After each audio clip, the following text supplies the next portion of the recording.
হইতে বাধ্য হইয়া খালি ফিরসাওয়ার কাছে মুরিদ হইলে ওই জীবন জি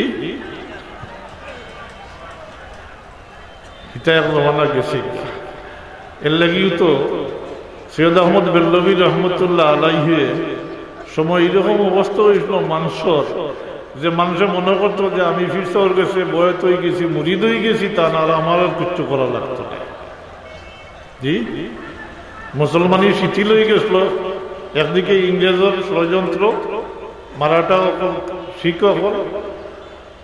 মুসলমানের বিরুদ্ধে প্রকাশ্যে অপরদিকে মুসলমানগুলোর অবস্থা একেবারে নাজুক অবস্থায় হয়ে গেছিল অন্য সংস্কৃতির প্রতি মানুষ আকৃষ্ট হয়ে গেছিল যেমন যেমন এখনো হয়েছে মানুষ তাই সৈয়দ আহমদ বেল্লভী রহমতুল্লাহ আলাইহে প্রকাশ্য মানে শরীয়তে মুহাম্মদীর উপরে বয়াত কইতা শরীয়তে মুহাম্মদীর উপরে মাতৌকা ওই যে তরিকায় মুহাম্মদিয়া হয় তরিকায় মুহাম্মদিয়ার মূল উদ্দেশ্য হইল জাহিরা শরীয়তের উপরে বয়াত কইতা যে নামাজ রোজা ফরজ ওয়াজিব যা কিছু আছে এই সমস্ত তুমি আদায় করতে হবে ওঠো তরিকায় হাজিরিন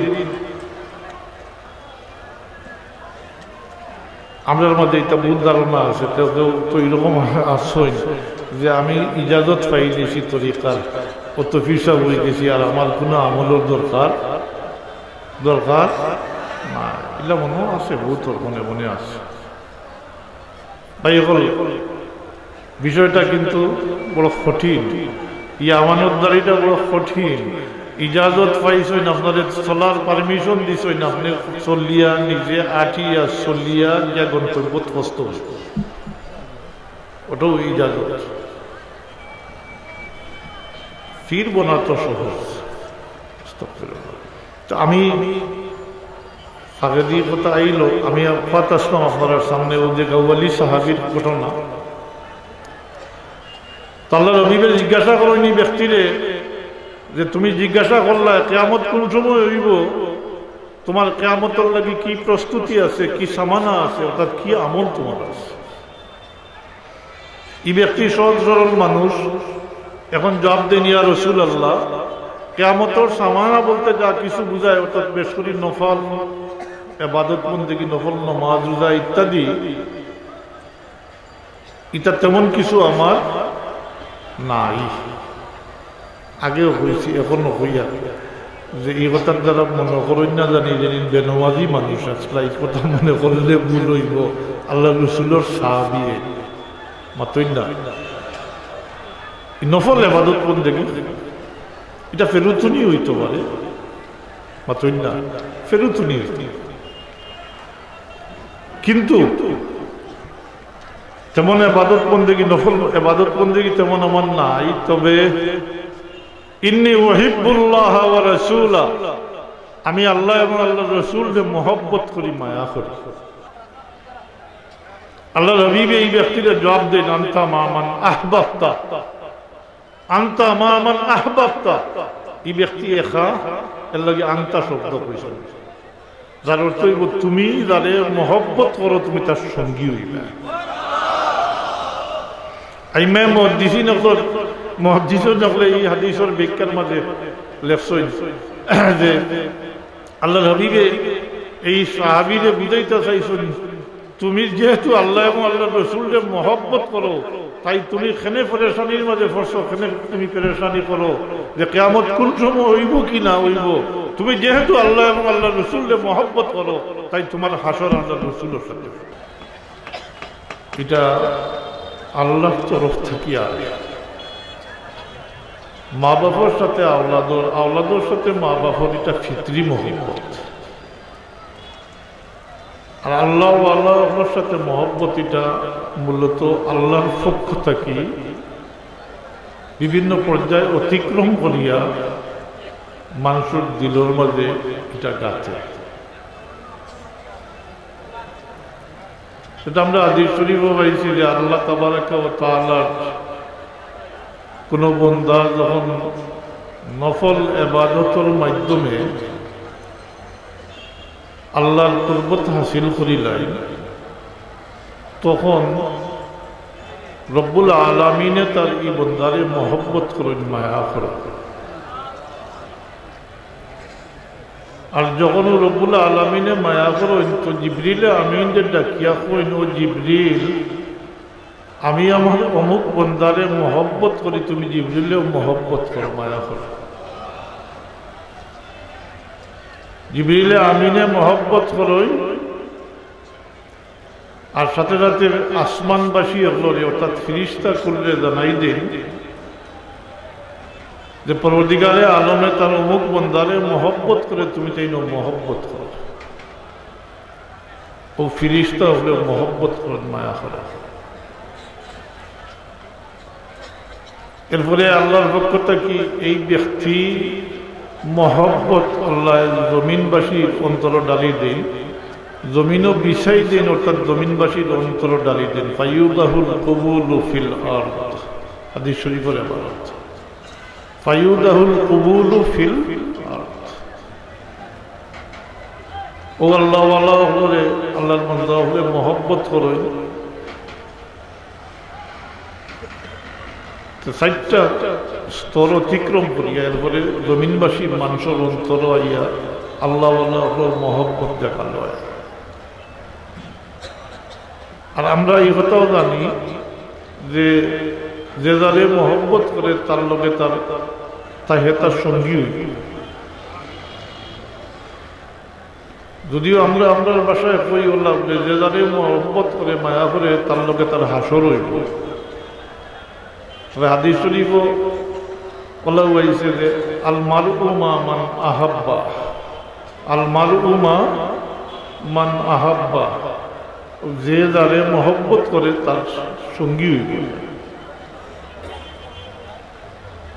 এটা আল্লাহ হাবিবর সাধারণ সবল লাগি, এটা হইতে পারেন জেনারেল ল হিসাবে আল্লাহ হাবিবে ফরমাইছে। আর এক ব্যক্তির ঘটনাও আছে, এবারে উদাহরণস্বরূপ এটাও করা যায় যে গাওয়ালি সাহাবি একদিন আল্লাহ হাবিবর দরবারও হাজির হইয়া জিকার করেন, ইয়া রাসূলুল্লাহ মাতা তাকুমুস সাআহ, কিয়ামত কোন সময়?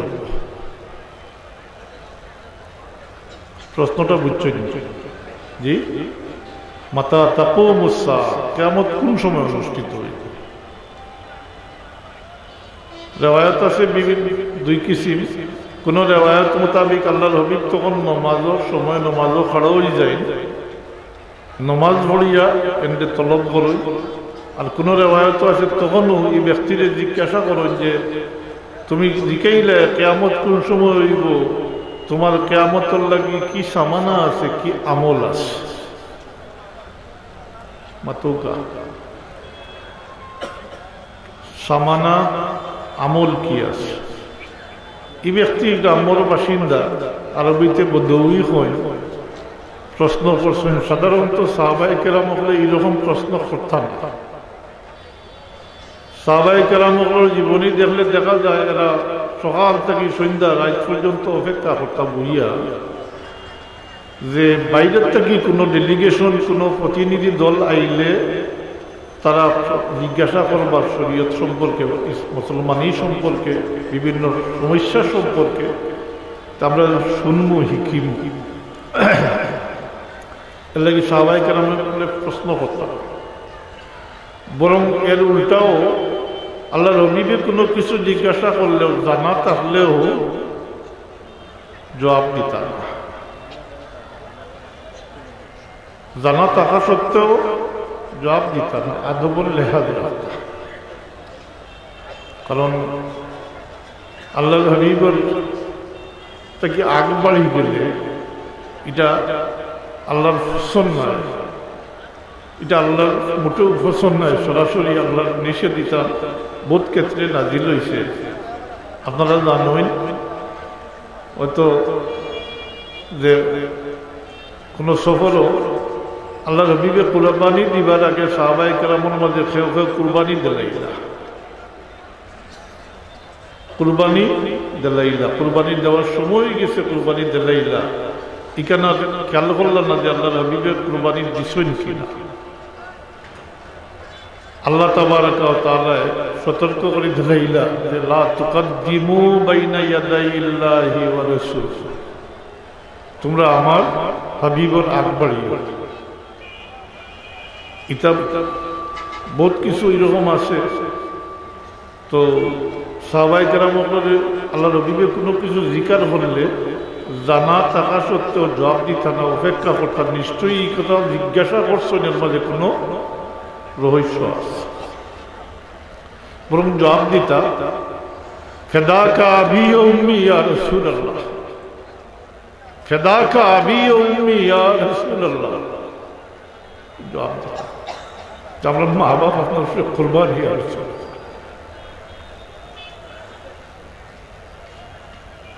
আল্লাহর হাবিবের যখন গাওয়ালি মানুষ বদৌই জিজ্ঞাসা করেন, সাহাবি কিন্তু এহতেরাম রাখতে হইব, এই গাওয়ালি হইলে আমার লাভ নাই। আল্লাহর হাবিবর সাহাবি। তো এই ব্যক্তির তখন জবাব দেন, সহজ সরল মানুষ প্রশ্ন তো করিলেছেন, দিকেই লিছই, এখন জবাব দেন ইয়া রাসূলুল্লাহ, কিয়ামতের সামানা বলতে যা কিছু বুঝায়, অর্থাৎ বেশ করি নমাজ রোজা ইত্যাদি, তেমন আমার নাই, তেমন কিছু আমার নাই।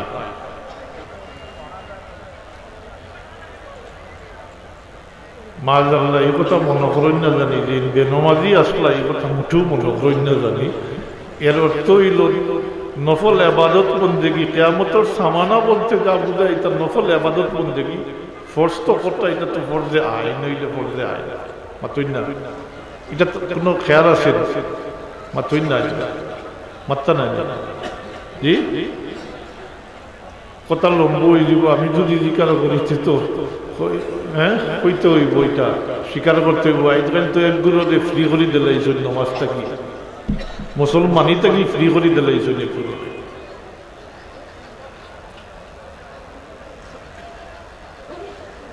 বুঝো না, আইলে তো ফল লাগে। আজকাল স্কুল কলেজও পড়েন, যারা ইউনিভার্সিটি পড়েন, তারা লাগে নামাজ আছে অঘোষিত ভাবে এটারে ফ্রি করে দিলে তারা নামাজ বুঝাইতে লাগে না, মুসলমানিও লাগে না। অথচ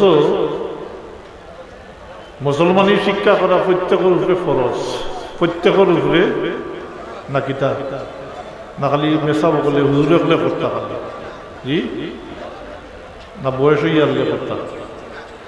আজকাল তো ইবাদু সমঝাই দিলে যারা বয়স হয়ে গেছেন, রিটায়ার্ড হয়ে গেছেন, টান দে আর হুজুর হল মেসা বকল টাইন টাইন ইতা করতে। মাঝখানো যারা আসো এরার লাগে ইতা লাগেও না, যেমন লাগে না।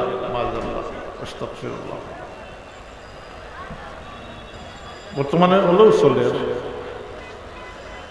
দিন দিন ও দেখতে দেখতে ও কয়েক বছরে আমার বাবার একটা কথা মনে পড়ে। আমার প্রায় কুলাউড়ার ওয়াজও কইছেন, বহু জায়গা কইছেন, তুমি জানি এই সমস্ত ফিতনা, কিছু ফিতনার কথা উল্লেখ করিয়া কইছেন, তুমি জানি এই সমস্ত ফিতনার সম্মুখীন হইবা, বা এমন কথা সকল কইছেন। তখন মনে হইতো এই কথা বলে এক মুসলমান হিসাবে এই সমস্ত কথাবার্তা বা এই সমস্ত কিছু করা কি সম্ভব, নিজের গেছে নিজের প্রশ্ন লাগতো। কিন্তু বাস্তবে কি ও কয়েক বৎসরের ভিতরে যে পরিমাণ পরিবর্তন আইছে মানুষের ভিতরে, যে জ্ঞান বিজ্ঞান বাড়লো, শিক্ষা দীক্ষা বাড়লো, টেকনোলজিও বাড়ছে, কিন্তু দেখা যায় মানুষ এখন বেপরোয়া হয়ে গেছে। আর এই বেপরোয়াইটা শুধু ইসলাম এবং মুসলমানের ক্ষেত্রে, বাকি সব ঠিক আছে নাকি তা যাবে, বাকি সব দিক দিয়া ঠিক আছে, খালি ইসলাম এবং মুসলমানের দিক দিয়া মানুষ দেখা যায় এবারে বেপরোয়া, নিজের স্বাধীন হিসাবে যে স্বাধীনতা ভোগ করে। তবে কথা আছে, বাংলাদেশও যে স্বাধীনতার কথা কয়, যেটা আসলে এই যে স্বাধীনতা, এটা যেটা বুঝাইতে চাই, এটা এখন মানুষ কিভাবে স্বাধীন হইতে পারবো। মানুষ তো একটা গণ্ডির ভিতরে থাকে, সামাজিক একটা বন্ধনের ভিতরে থাকে, মাত্রই না। দলিল বাদে দিয়েও জিকাই করি যদি কেউ এখন কইন বলে আমি স্বাধীন খাবার কুলিয়া হয়ে আসতাম তে মানবা নি বরং কইবা ফাঁকব মাতই না যদি বিচারায় কয় বলে আমি স্বাধীন আমার মনে চাইছে আমি খাবার কুলিয়া আসতাম মানবা জি মানতাম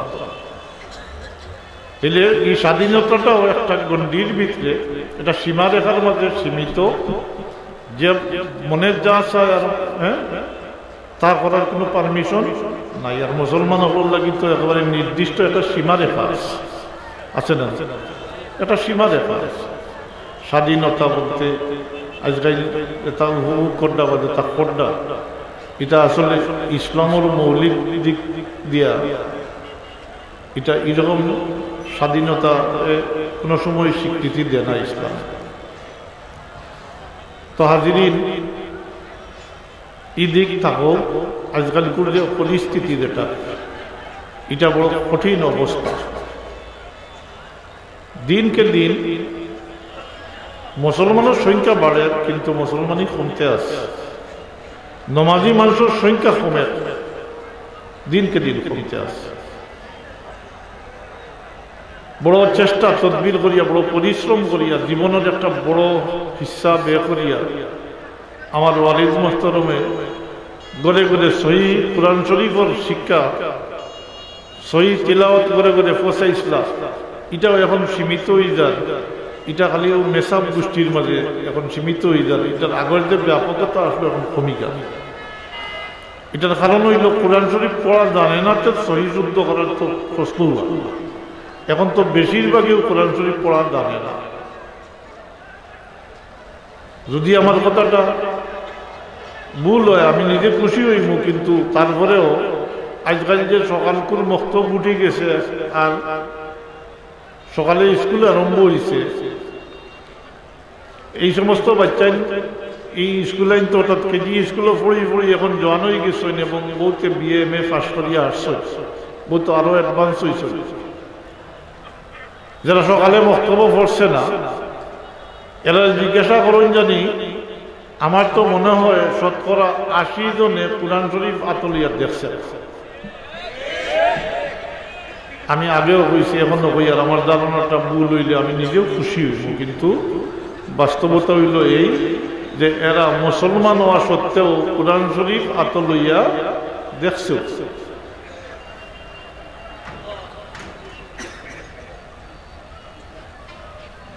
আল্লাহ পানা দিতা আল্লাহর কাছে পানা চাইয়া মানুষ দুনিয়াদারির ব্যাপারে বড় সচেতন এই বাচ্চাদের 60 বছর বয়সও স্কুলও দেওয়ার উদ্দেশ্য হইল তাড়াতাড়ি পড়িত পড়িয়া পরীক্ষা দিত দিয়া সার্টিফিকেট পাইত এরপরে চাকরি বা রুজি তা করে পড়ত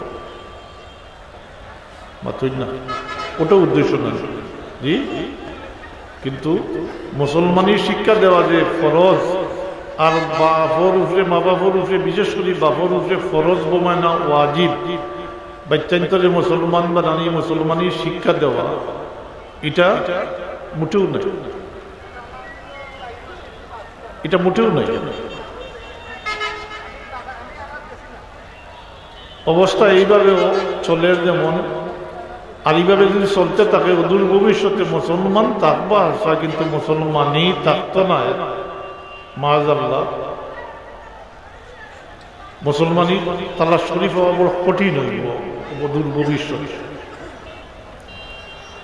তো হাজিরিন আমি কথা আসলাম এই প্রসঙ্গ এটা দুঃখ হইলে লম্ব হয়ে যাব আমি একবার যাইয়ার না সবু সচেতন এখন না বুঝলেও সবে বুঝরা কিন্তু সব কিছু সবুর সামনে ঘটে এবং সব দেখতরা সবে কিন্তু কেউ এখন লড়াত নাই হজাক ঘুমাই গেছেন সব হজাক ঘুমর মানুষের উঠানি কঠিন একসময় বুঝাইব কিন্তু তখন বুঝিয়া কোনো ফায়দা হইতো নাই আফসোস করে কোনো ফায়দা হইতো নাই দুরূদ শরীফ পড়া সাল্লাল্লাহু আলা সাইয়্যিদিনা ওয়া মাওলানা মুহাম্মদ ওয়া আলা আলিহি ওয়া আসহাবিহি ওয়া সাল্লাম সাল্লাল্লাহু আলা সাইয়্যিদিনা ওয়া মাওলানা মুহাম্মদ وعلى آله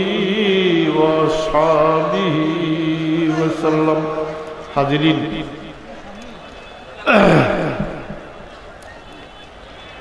মোহব্বত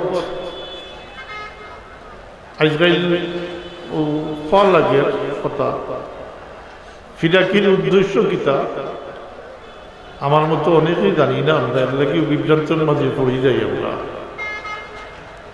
আইজ বদরপুর রহমতুল্লাহ আলাহি রিসালে সোহাবের লাগি তান গঠন হইলে তান ঘটনা হইলে আশা রাখি বুঝইব। ঠিক ওভাবে আমার ওয়ালিদ মোহতরম ফজলুল সাহেবুল্লাহ রহমতুল্লাহ আলাহির ঘটনা হলেও হইছে, ঠিক হলেও হযরত বদরপুর রহমতুল্লাহ আলাহি যখন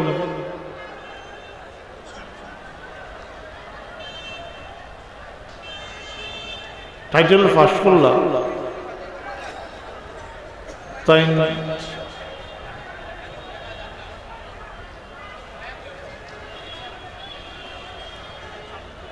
আজকাল লিটার বেড়া ছাড়া হযরত বদরপুর রহমতুল্লাহ আলাইহি টাইটেল পাস করলা তাই না ইলমে দিনের খেদমতল লাগলা। তাই মনে মনে ইরাদা করলা যে জাহিরা শরীয়তের ইলম তো আল্লাহ যতটুকু দান করছে হইতে এখন ইলমে মারিফতর সবক লওয়া দরকার, কোনো বুজুর্গর দান লওয়া দরকার। আপনারা তার ইতিহাস কতটুকু জানেন জানি না। তাই ছোট থাকতে তাই তার মা বাপ ইন্তেকাল করে দিয়েছিল। তার মামায় তান্ডে লালন পালন করছে, তার মামায় তান্ডে লালন পালন করছে। এর লাগে তার কোনো অভিভাবক নাই। অভিভাবক না থাকার কারণে তাই এটা একটা নিয়মও আছে, মা বাপ থাকলে মা বাপর পারমিশন লওয়া লাগে, মা বাপর পারমিশন লাগে।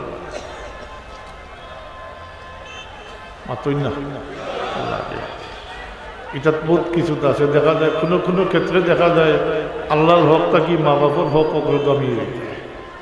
হ্যাঁ, আপনি হজর ইরাদা করছেন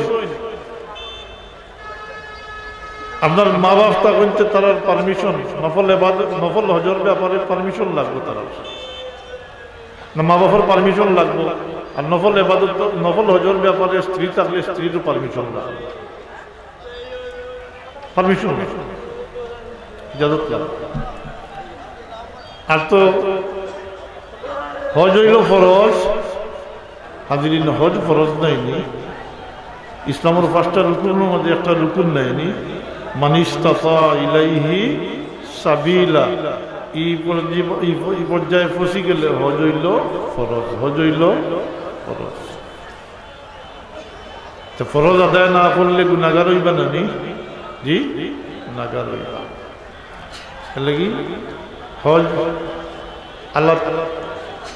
আলাল ফৌজ, হজ ফরজ হয়ে গেলে তাড়াতাড়ি আদায় করি লিতা। কারণ আপনি জানেন না যে আগামী বছরের পরের বছর আপনি থাকবা কিনা। ফরজ হয়ে গেলে ফরজ আদায় করে লিতাম। যদি আপনি মারা যান আপনার গাড়ো একটা ফরজ রয়ে দিব, ফরজ আদায় করে লিতাম।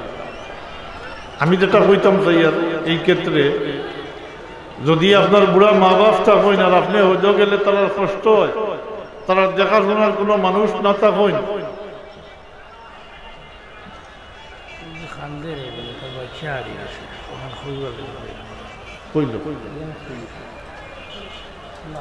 নাম কইল একটা বাচ্চা আরা গেছে, ও তার বাপে কোনো খান্দিতরা ইনু ভিতরে তো ঢুকার কথা নাই, এটা বাইরে বাইরে তালাশ করে দেখো।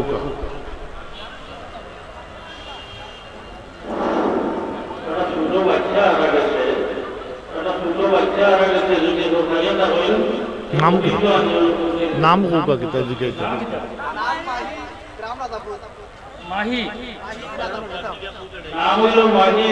আমরা মাহবুব যদি কেউ বলে তখন বাচ্চাদেরকে ওই বাড়ি বসে দেবো।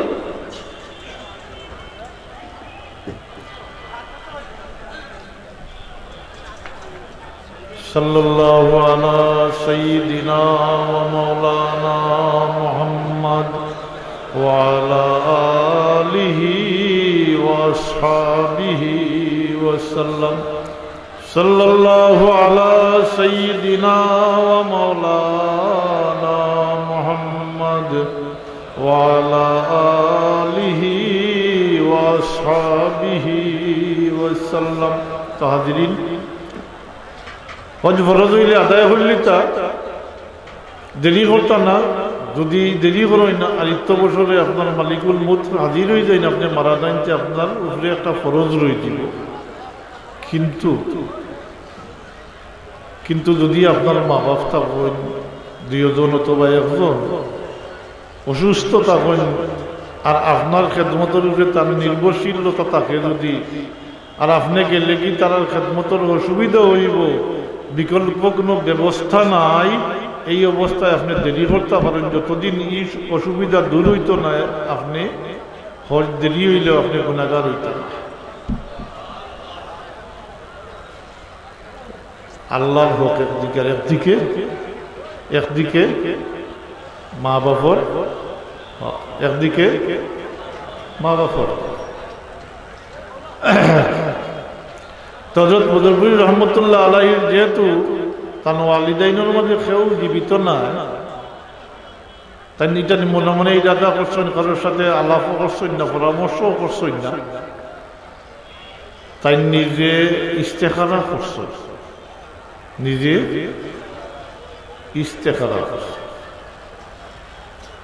ইস্তেখারা করিয়া তাই যে রেজাল্ট পাইছেন এটা হইল এই যে তাই হযরত হাফিজ আহমদ জৈনপুরি রহমতুল্লাহ আলাইহির খেদমত হাজির হইতা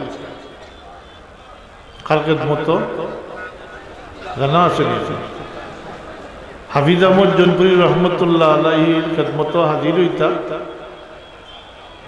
আবার কোন জায়গাতে আসেন তাই কোন জায়গা থেকে মুলাকাত হইব তাও তাই দিক নির্দেশনা পাইছেন আল্লাহর পক্ষ থেকে অপরদিকে সৈয়দ আহমদ হাফিজ আহমদ জৈনপুরি রহমতুল্লাহ আলাইহি তানো জিন্দগির শেষ পর্যায়ে তাইনো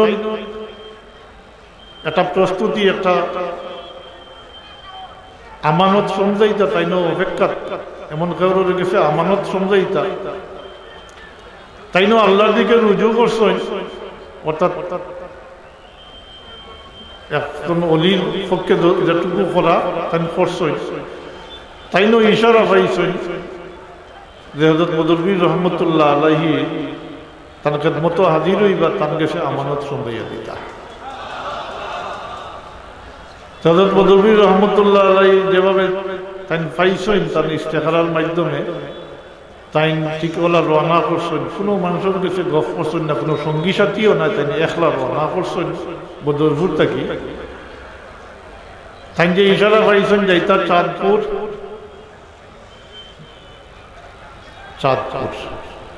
হযরত হাফিজ আহমদ জৈনপুরি রহমতুল্লাহ আলাইহি তখন চাঁদপুর অবস্থান করছেন এই সময় নৌকা দিয়ে ভ্রমণ করতাম দাওয়াতি প্রোগ্রামও তাই তখন চাঁদপুর আসলো তাই ট্রেনে রওনা করছেন একাও চাঁদপুর গিয়া পড়ছই তবে মনে মনে একটা চিন্তা করটা যে তাই তো চিনইন না এর আগে কোনোদিন মোলাকাতও হইছে না চাঁদপুর এইবার লাগি ইশারা পাইছেন এখন কই তালাশ করতে গিয়া বার করতে তো টুকাইয়া অধিকার করিয়া মানুষের তালাশ করিয়া বার করতে হইত তাই আজকে দিনে ট্রেন থেকে নামছ আর এদিকে ঘটনা করছে হযরত হাফিজ আহমদ জৈনপুরি রহমতুল্লাহ আলাইহি তার দুই খাদিম রে ট্রেন স্টেশনও পাঠায় আর কইন যে আসাম থেকে আমার এক মেহমান আইতা তুমি তার দিকে ইস্তেকবাল করিয়া লইয়াও ইস্তেকবাল করে লইয়াও এই খাদিম হলে জিজ্ঞাসা করছো নিয়া সাহেব আমরা তাই এর আগে আইসই নি তাদের দেখলে আমরা চিনমনি বলে না তাই কোনোদিন আইসই না তবে তার দেখতে এইভাবে তার চেহারা অর্থাৎ তান হুলিয়া বর্ণনা করিয়া দিছেন অর্থাৎ হাফিজ আহমদ জৈনপুরি রহমতুল্লাহ আলাইহি দিছেন তো ট্রেনের মানুষ সব লামিয়া গেছেন কি তাই আস্তে ধীরে নামছেন প্ল্যাটফর্মও আস্তে আস্তে আগবাড্ডা গেটের দিকে হঠাৎ দুইজন মানুষ আইয়া তাকে সালাম দিন আর সালাম দিয়া কইন যে আমরা আপনারে নিবার লাগি আইছি, ইস্তেকবাল করে নিবার লাগি আইছি।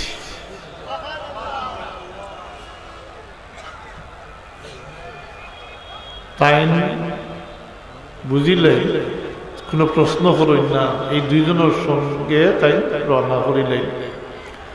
গিয়া নদীর ঘাটও, যমুনার ঘাটও হযরত হাফিজ আহমদ জনপুরি রহমতুল্লাহ আলাইহির মুলাকাত হয়।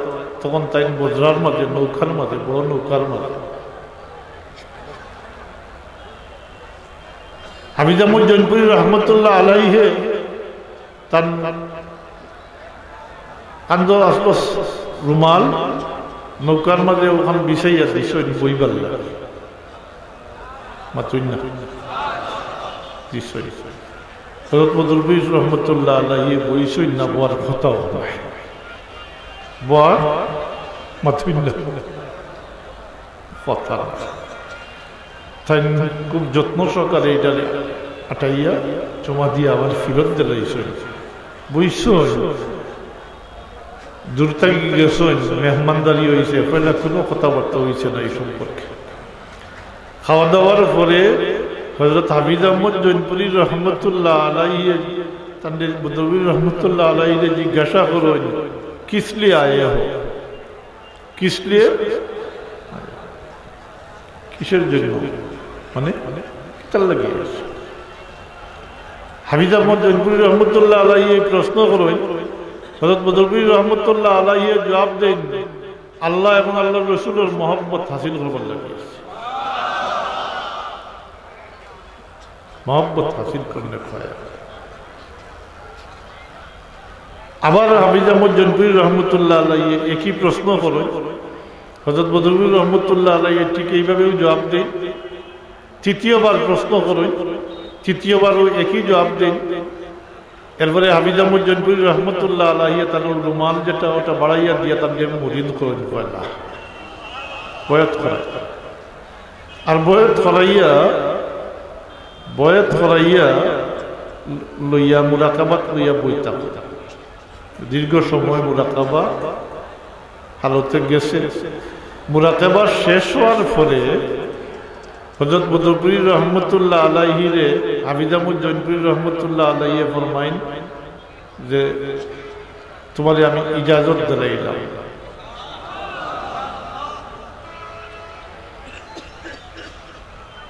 আর সাথে সাথে বিদায়ও দিলেন। ইজাজত তো দেন, আবার বিদায়ও দিলেন। হযরত বদরপুরি রহমতুল্লাহ আলাইহি দিল আইলো, ও মাত্র আইলাম, জি মাত্রই না, ও মাত্র আইলাম, এখন আবার যাইতাম, গিয়ে কিছুদিন তো থাকা, অবস্থান করা, থাকা দরকার। তো তাই তার খাহিশটা জাহির করছেন যে কিছুদিন থাকবার লাগি পারমিশন চাইছে। হযরত হাফিজ আহমদ জনপুরি রহমতুল্লাহ আলাইহি কইলেন, জরুরত নেহি, কোনো প্রয়োজন নাই, কোনো প্রয়োজন নাই, বলকে जो कुछ देना है दे दिया। যে তার দিবার আসলো দিলাইছি, বলকে मेरी আমানত को भी समझा दिया। যে তার দিবার দিলাইছি, বরং আমার আমানতও তোমার কাছে সমঝাইয়া দিলাইছি।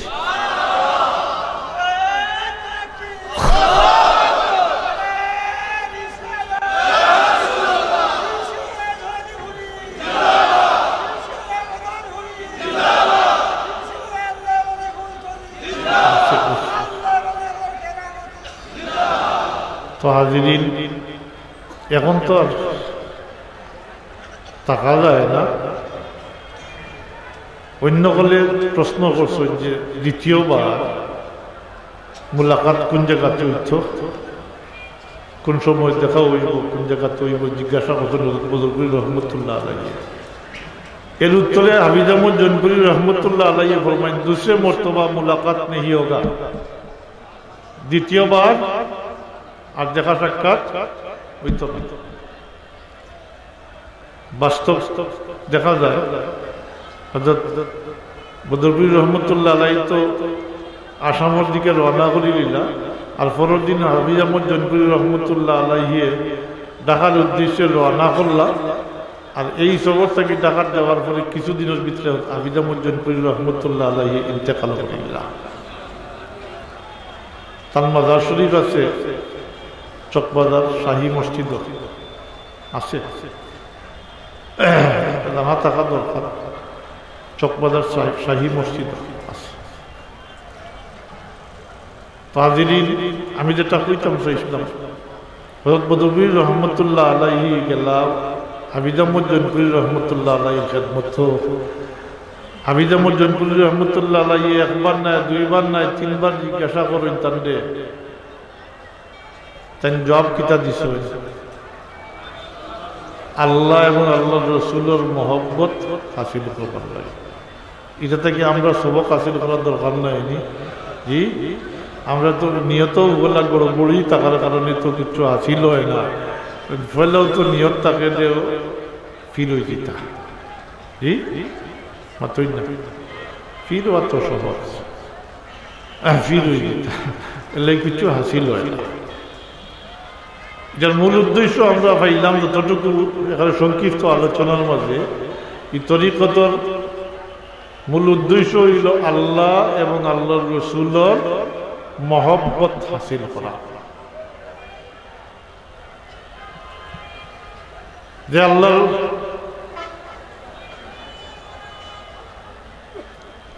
তো আল্লাহ তৌফিক দিতে আমরা শয়তানির রাজিম থেকে আল্লাহ আমরা পানা দিতে। আজকাল সব ফিতনার মাঝে তো একটা ফিতনা, বহুত এরকম খেয়াল নজর এরকম উই গেছে, এর লাগিও সপ্তাহের মাঝে বেজার লুকি গেছে। তো সংক্ষিপ্ত কথা মনে রাখলে ফায়দা দিব।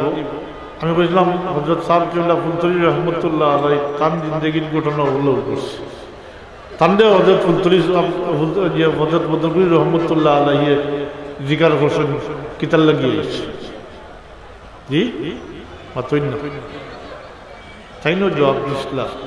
তাই তো এর আগে হইছই না বদরুল রহমতুল্লাহ আলাইহি তার প্রিয় মুর্শিদের কিতাব জবাব দিছই না, ইগান তো তাই এর আগে জানোই না, কিন্তু এর ফলে তাই জবাব দিছই না আল্লাহ এবং আল্লাহর রসুলের মহব্বত হাসিল করবার লাগিয়েছে। ঘটনা লম্বা,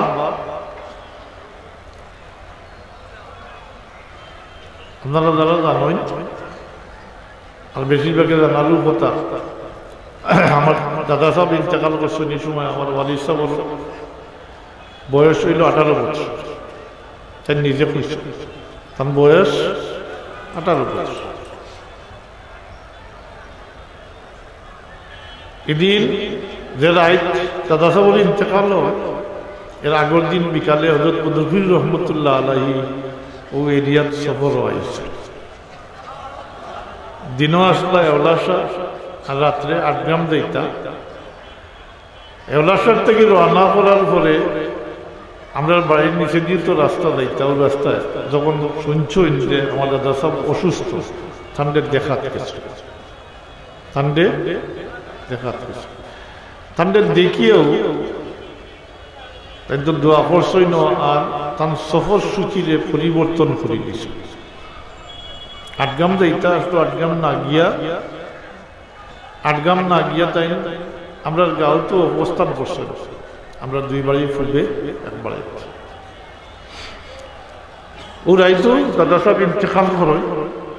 পরের দিন যথাসময় জোরের পরে দাদা সাহেবের দফন করা হয়েছে। দফন করিয়া হযরত বদরুল রহমতুল্লাহ আলাইহি জানাজা পড়াইছে। তার সফর ডে কাটছাট করে তিনি অবস্থান ফসল করিয়া বাদর দিন জানাজাও পড়াইছে। জানাজা করিয়া মাটি দিয়া সব গেছুন গিয়া। আমি একাধিকবার বাবার জবান থেকে শুনছি সব গেছুন, কিন্তু ঠাই খবরের দ্বারও বইতে আসে। তাই নিজে কইছেন যে আমি কত সময় বত আসতাম আমি কইতাম পারতাম না, খুব প্রখর রোদ আসলো। এক সময় আমি আন্দাজ করছি যে আমার মাথার উপরে একটা ছায়া, আমার মাথার উপরে একটা ছায়া আছে। তখন আমি ছায়া দেখছি হযরত বদরুল রহমতুল্লাহ আলাইহি সূর্যরে আড়াল করি আমাকে ছায়া দিয়া খাড়া।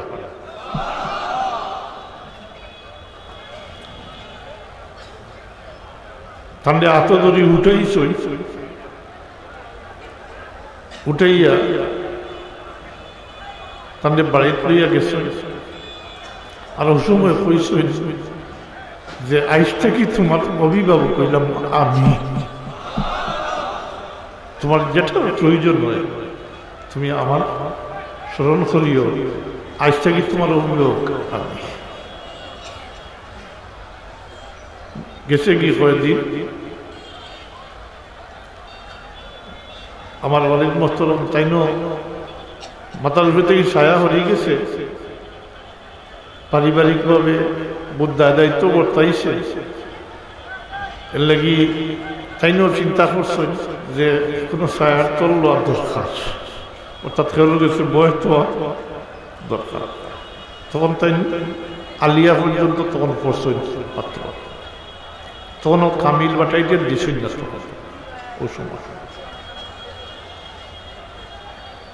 তাইনো ইস্তেখারা করছই করিয়া আনলে তাইনো ইস্তেখারার মাধ্যমে আল্লাহর পক্ষ থেকে ইশারা পাইছেন হযরত মধুপুরী রহমতুল্লাহ আলাইহির খেদমত হাজির হইতে এদিকে তান্ডে সংগঠিতা সব সময় এক মজুব আসলা তান্ডে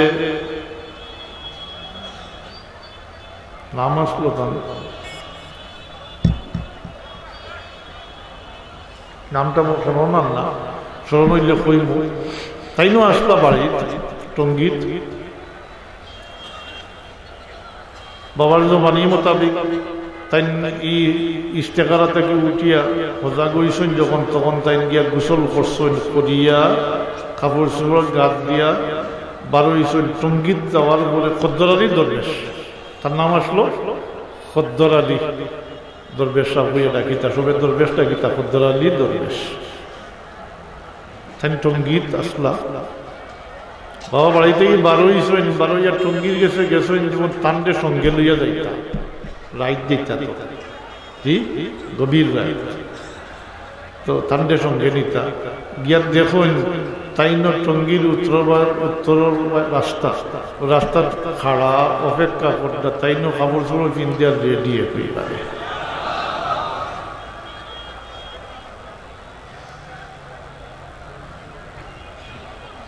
বাবা বুঝছেন যে আমি কইলাম দরবেশ সাহেব চলুকা এত কাজ যাইতাম তাই বলেন চলুকা বিসমিল্লাহ চলুকা জিজ্ঞেস না কই যাইতাম লইয়া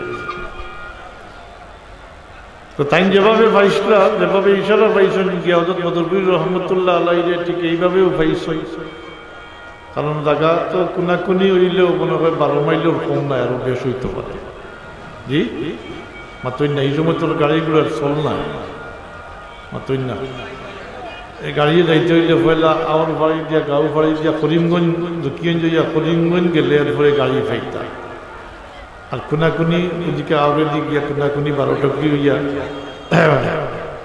হুনা কোথাও 12 মাইলের কম না গেছো তাই গিয়া হযরত মধুপুরী রহমতুল্লাহ আলাইহি ফাইসই যেভাবে তাই ইশারা পাইছিল হলেও পাইছই বইছেন সালাম করছেন পরিচয় তো আগ থেকেও আসছিল কারণ আমার দাদা সাহেবের লগে মধুপুরী রহমতুল্লাহ আলাইহির সম্পর্ক আসলো যদিও আমার দাদা সাহেব অন্য কারো মুরিদ আসতো কিন্তু আমার দাদা সাহেব আলিম হিসাবে তাকে খুব সম্মান করতাম মধুপুরী রহমতুল্লাহ আলাইহি মায়া করতাম এর লাগি চিনা আসে তো জিজ্ঞাসন কিতার লাগি আইসে জবাব দিছেন আমি আল্লাহ এবং আল্লাহ রসুলের মহব্বত হাসিল করবার লাগি আইসি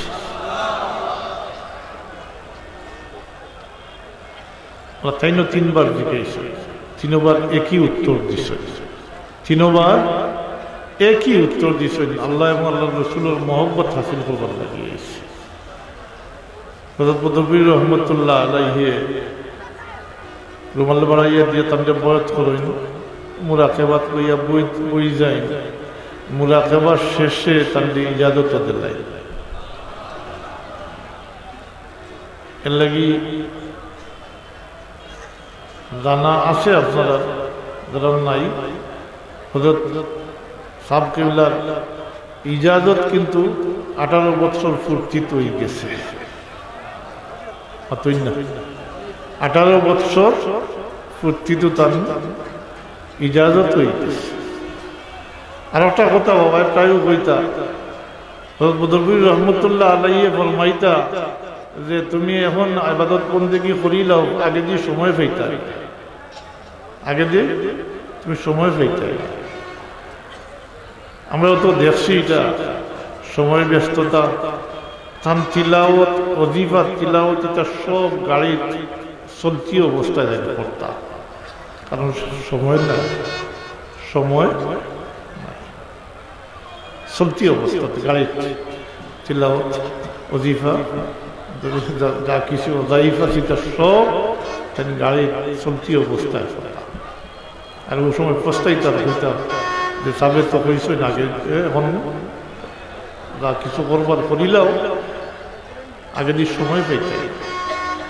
তো সাব আল্লাহ আমরা তৌফিক দিতা, আল্লাহ ও আল্লাহর সাথে মহব্বত, আমি সংক্ষেপে এখন বুঝতাম পারছি না, আল্লাহর বাস্তই যেতাম। জি, দুনিয়ার কোনো স্বার্থের মধ্যে থাকে না। আর আল্লাহর ওয়াস্তে মহব্বত করলে আল্লাহর উমা মান আহাব্বা, যে যারে মহব্বত করে তার সঙ্গী হয়।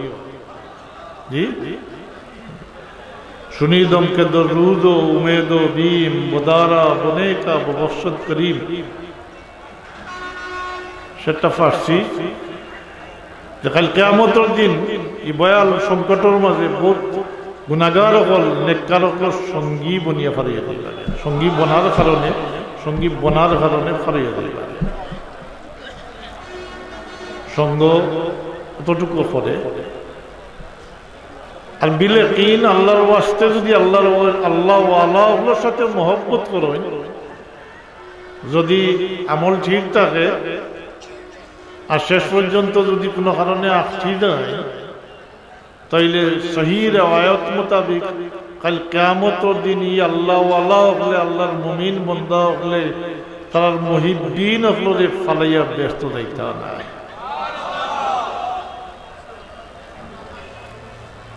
ফালাইয়া যাইতা না। কিয়ামত তো দীর্ঘ বিষয়, দীর্ঘদিন না দীর্ঘ বছর, হাজার বছর, 50,000 বছর।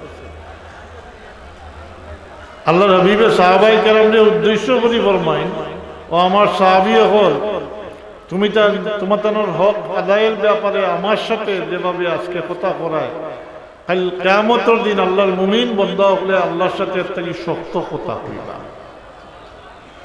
এই শক্ত কথা মানে কিতা করবা? দাবি পেশ করবা, দাবি মাতই না, দাবি পেশ করবা। তারা যখন নিজেরা নাজাত পাইলিবা, তখন রব্বুল আলামিনের হুজুরে হাজির হইবা। আর এই সময় পরবর্তীকারে আলমে আরো বোধ কয়েক গুরুরে শফাআতের ইখতিয়ার দিবা, পারমিশন দিবা। মাতই না, কয়েক গুরু শফাআতের পারমিশন পাইবা না? পাইবা। এর মধ্যে তো এক গুরু হাফিজে কুরআন হল, তবে এরা সীমিত 10 জনের সুপারিশ করবা। কজন? 10 জন। এমন 10 জন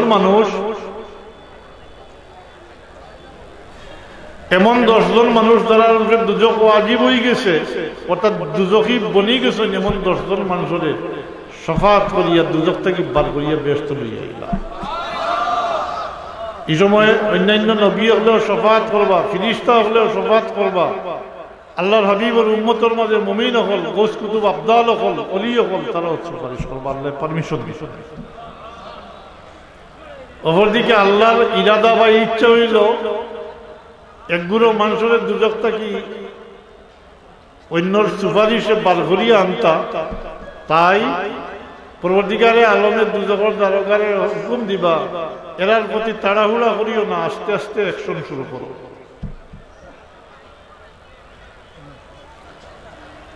এই পর্যায়ে ফানিয়াই পর্যন্ত জ্বলিয়ে দিব, আল্লাহর মুমিন বন্দা হল আল্লাহর হুজুর হাজির হইয়া আরজ করবা, আল্লাহ আমার ভাই গো অমুক অমুক দুনিয়ায় থাকতে একলগে চলাফেরা উঠা বসা নমাজ রোজা ইত্যাদি সব একসাথে করছি, আজকে আমার ভাই গো দুজখী বনি গেছে, আল্লাহ আমার ভাই গুরের দুজখ থেকে বার করিয়া ব্যস্ত দিলাম। দাবি না নিটা কথাটা শক্ত নয়, দাবি হল জায়গাত করা যায়নি না, দাবি করবা এটার ব্যাখ্যা যাইয়ের না, ও দাবি করবা আল্লাহ পারমিশন দিবা, দুইটা কথা কইয়া দিবা, যাও যার অন্তর এক দিনার পরিমাণ ইমান আছে, এক নম্বর, আর পরিচয় পাও, দুই নম্বর হইল যারা পরিচয় পাও, এই পরিচয় হইল মহব্বতর মাতই না মহব্বতর মহব্বত, এগুলো যাইবা, এগুলো কোনো সংখ্যা নির্ধারিত করে দিছেন না পরবর্তীকালে আলমে, বরং যদি হইতে দুইটা শর্ট লাগাইয়া দিছেন, একটা হইল এক দিনার পরিমাণ ইমান হইত, আর দুই নম্বর হইল সম্পর্কিত হইত মহব্বত, মুহিব্বিনের মধ্যে হইত। যাইবা যারা অন্তরে এক দিনার পরিমাণ ইমান আছে আর সম্পর্ক আছে, মহব্বত আছে, এমন ব্যক্তি এগুলোর ডাক দিয়া দুজক থাকি বার করিয়া ব্যস্ত লইয়া যাইবা, ব্যস্ত লইয়া যাইবা, এই আল্লাহর দরবারও হাজির হইয়া আরজ করবা, আল্লাহ তোমার হুকুম তামিল করছি, যারা রে পাইছি তারা লইয়া আইছি, দুজক থাকি বার করিয়া ব্যস্ত, পরধিকারে আলমে হুকুম দিবা, আবার যাও যারা অন্তর আধা দিনার পরিমাণ ইমান আছে আর পরিচয় পাও, তারা দুজক থেকে ডাক দিবার করি লইয়া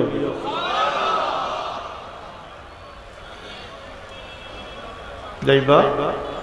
পয়লা বার করেছিল এক দিনার, জি, দ্বিতীয়বার আধা দিনার, এই শর্তর ভিতরে যারা রে পাইবা সব দুজক থেকে ডাক দিয়ে বার করিয়া ব্যস্ত হইয়া যাইবা।